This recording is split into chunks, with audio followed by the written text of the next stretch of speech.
is Lila Hauge Stoffel. I'm here at the Grue Church in rural Buxton, working with the committee on the restoration project for the church. I'm specifically working on the altar painting, which we have taken down from the altar framework, which you can probably see in the background, and a preservation aspect, because if it's not cleaned, the soil, the grime, the dust, the fly specks, the bird droppings, all of that has acid content and will continue to deteriorate the surface of the work. Having said that, this piece is really in great condition.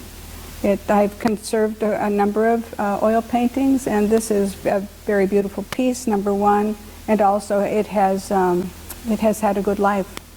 The cleaning is a four-level process. Actually, when the painting is taken out of the framework, I put it on a table padded with cloth face down, because the back of the painting needs to be cleaned as well as the front of the painting.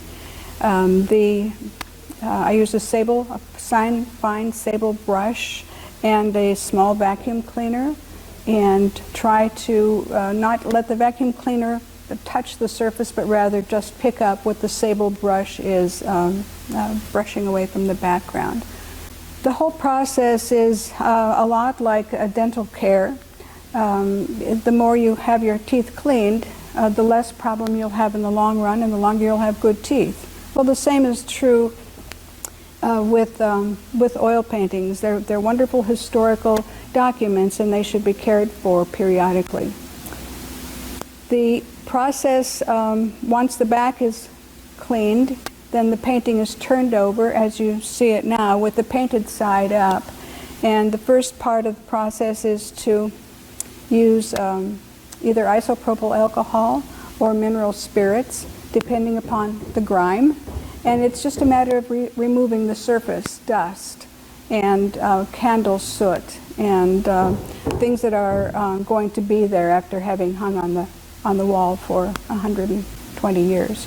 The second layer is going a little bit deeper, and for that I use a combination of mineral spirits and turpentine, which I keep in small containers, otherwise the air becomes unbreathable, and also a product that's developed by the Winsor Newton company, a British company, and it's an archival painting restoration solution, but it works very well, and it's used prominently in museums around the world. The next step in the process will be to do some restoration work. Once all the dirt and grime and dust is removed, the painting shows all of its blemishes. So there are areas where it may have been bumped, or where it may have had a little bit of flaking of paint, perhaps some crackling going on, and after the dirt is removed, all of that shows up. If they want an original artwork, then I would go no further in terms of filling in painting, it's called, where little bits and pieces have come away.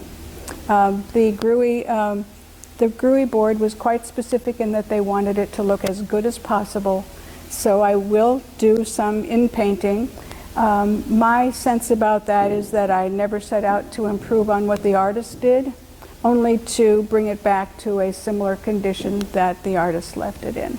The final step in the process is to apply a protective varnish. And again, we'll be using archival clear varnish, and it can be sprayed on or it can be brushed on.